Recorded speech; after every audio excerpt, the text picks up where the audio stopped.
নলবাৰীত আৰক্ষীয়ে আটক কৰা কংগ্ৰেছ প্ৰাৰ্থী অশোক শৰ্মাসহ 12 কংগ্ৰেছ কৰ্মীক জামিন। কংগ্ৰেছ নেতা পৰাগ চক্ৰৱৰ্তীক জামিনবিহীন গোচৰত গ্ৰেপ্তাৰ কৰা হৈছে। নিশা 1:30 বজাত নলবাৰী আৰক্ষীয়ে আটক কৰিছিল প্ৰাক্তন বিধায়ক অশোক শৰ্মাসহ কংগ্ৰেছৰ 12জন নেতা কৰ্মী। উল্লেখ্য, মুখ্যমন্ত্ৰীৰ আশীৰ্বাদ যাত্ৰাৰ সময়ত বিজেপি নেতাৰ দ্বাৰা প্ৰহিত হৈছিল কংগ্ৰেছ নেতা। ইয়াৰ প্ৰতিবাদত অশোক শৰ্মাৰ নেতৃত্বত নলবাৰী সদৰ থানাত ৰূপায়ণ কৰিছিল প্ৰতিবাদী কাৰ্যসূচী। পৰৱৰ্তী সময়ত কংগ্ৰেছ প্ৰাৰ্থী তথা প্ৰাক্তন বিধায়ক অশোক শৰ্মাসহ 12 কংগ্ৰেছ কৰ্মীক আটক কৰিছিল আৰু নলবাৰী টাউন ব্লক কংগ্ৰেছৰ সভাপতি দীপক তালুকদাৰ, পূব নলবাৰী ব্লক কংগ্ৰেছৰ সভাপতি দীপেন হালৈ, ঘগ্ৰাপাৰা ব্লক কংগ্ৰেছৰ সাধাৰণ সম্পাদক শামছুল আলমক জামিন প্ৰদান কৰা হৈছে।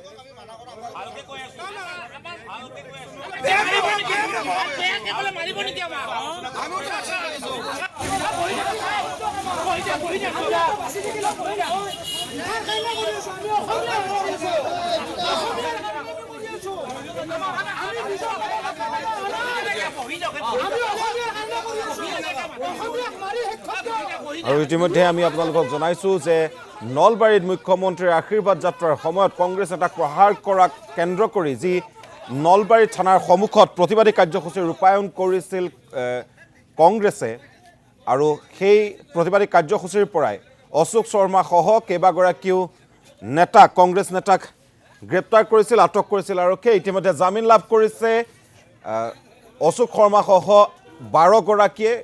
তাৰ সমান্তৰালভাৱে পৰাগ চক্ৰৱৰ্তী, কংগ্ৰেছ নেতা পৰাগ চক্ৰৱৰ্তীক জামিনবিহীন গোচৰত গ্ৰেপ্তাৰ কৰা হৈছে। আৰু এই সন্দৰ্ভত সবিশেষ জানিবলৈ আমি সতীৰ্থ নকুল তালুকদাৰৰ ওচৰলৈ যাব বিচাৰিছোঁ। নকুল, কালি নিশাৰ যি ঘটনা, সেই ঘটনাৰ পাছত আজিৰ দিনটোত এতিয়া জামিন লাভ কৰিছে অশোক শৰ্মাসহ আন 12 গৰাকীয়ে, কিন্তু পৰাগ চক্ৰৱৰ্তীক বৰ্তমানেও কিন্তু জামিনবিহীন গোচৰত গ্ৰেপ্তাৰ কৰা বুলি জানিব পৰা গৈছে। সবিশেষ আপোনাৰ পৰা জানিব বিচাৰিছোঁ নকুল।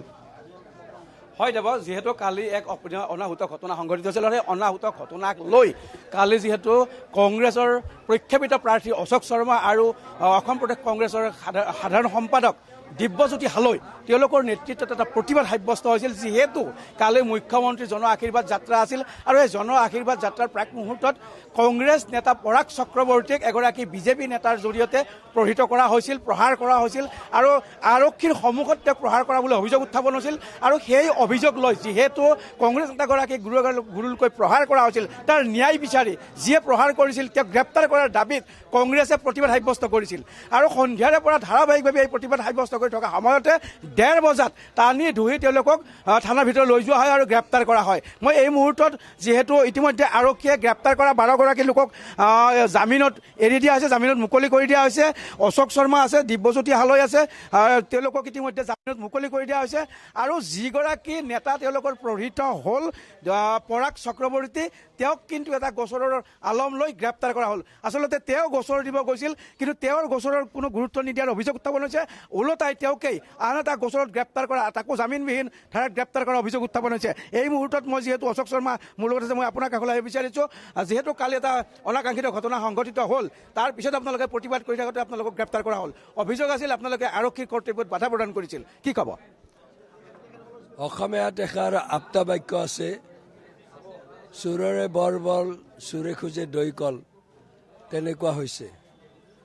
আমাৰ জিলা কংগ্ৰেছৰ সম্পাদক পৰাগ চক্ৰৱৰ্তী ডাঙৰীয়াক সাহসীয় বিজেপি দলৰ এগৰাকী পালি নেতাই এখন দোকানৰ ভিতৰৰ পৰা উলিয়াই ৰাজপথত গুৰুলকৈ পিটিলে। আৰু সেই অভিযোগটো আমি থানাত দিব যাওঁতেই বা তাৰ সেই কথাটোৰ প্ৰতিবাদ কৰোঁতে আমাকে থানাত সোমাই থ'লে। আৰু তাতকৈ আচৰিত কথা যে পৰাগ চক্ৰৱৰ্তীয়ে মাৰ খাই কেছ দিলে, তেওঁৰ শাৰীৰিক ক্ষতি হৈছে, কিন্তু সেইগৰাকী ব্যক্তিক আজি এতিয়া এৰেষ্ট কৰিছে, জেললৈ পঠাব, কিন্তু যিয়ে মাৰিছে তাৰ ওপৰত একো ধৰণৰ ব্যৱস্থা নহ'ল। অৰ্থাৎ যোৱাকালি আৰক্ষীয়ে সেই কথাটো কৈছেও যে VIP কালি নলবাৰীত VVIP নলবাৰীত আছিল আৰু সেইকাৰণে সাধাৰণ ৰাইজৰ কাৰণে তেওঁলোকৰ সময় নাই।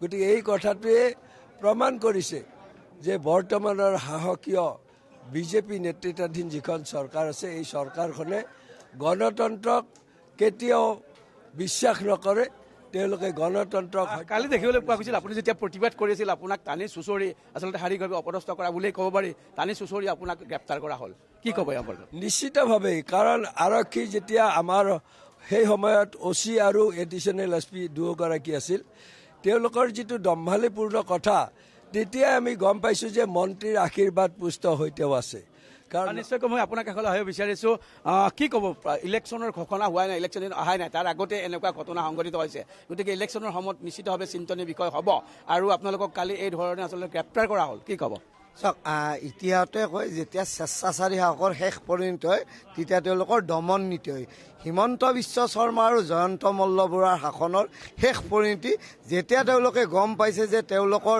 জনসমৰ্থন হেৰুৱাইছে তেওঁলোকে এতিয়া দমন নীতি ল'ব খুজিছে আৰু তাতকৈ ডাঙৰ কথা যে যোৱাকালি যেতিয়া আমাৰ বিজেপিৰ নেতাকৰ্মীৰ দ্বাৰা আমাৰ কংগ্ৰেছৰ নেতা প্ৰহিত হ'ল তাৰপিছত সেই নেতাই যেতিয়া কেছ দিব গ'ল তেওঁক বহাই থৈ তেওঁকে এতিয়া অন্ততঃ জেললৈ প্ৰেৰণ কৰাৰ প্ৰস্তুতি চলাইছে বা আদালতত হাজিৰ কৰাৰ প্ৰস্তুতি এই গোটেই কথাটোৱে পৰাগ চক্ৰৱৰ্তীয়ে এটা গোচৰ দিছিল সেই গোচৰটো কি হ'ল আটাইতকৈ দুৰ্ভাগ্যজনক কথা যে পৰাগ চক্ৰৱৰ্তীয়ে স্পষ্টভাৱে অভিযোগ কৰিছে যে নলবাৰী টাউন মণ্ডলৰ বিজেপিৰ সভাপতিয়ে তেওঁক প্ৰয়োগ কৰিছে সেই কেছটোত তেওঁলোকে কোনো পদক্ষেপ নলয় ওলটাই পৰাগ চক্ৰৱৰ্তীকে তেওঁলোকে থানালৈ আদালতত এতিয়া হাজিৰ কৰাৰ পদক্ষেপ যে এই কথাটোৱে প্ৰত্যাহ্বান কৰে যে বৰ্তমান চৰকাৰৰ গৃহ বিভাগটো হিমন্ত বিশ্ব শৰ্মাৰ নেতৃত্বত চলিছে আৰক্ষী বিভাগ নলবাৰী আৰক্ষী বিভাগ জয়ন্ত মল্ল বৰুৱাৰ নিৰ্দেশত জ্যেষ্ঠপা বাহিনীত পৰিণত হৈছে আৰু তেওঁলোকে আগন্তুক দিনত কংগ্ৰেছ কৰ্মী বা বিৰোধী দলক তেওঁলোকৰ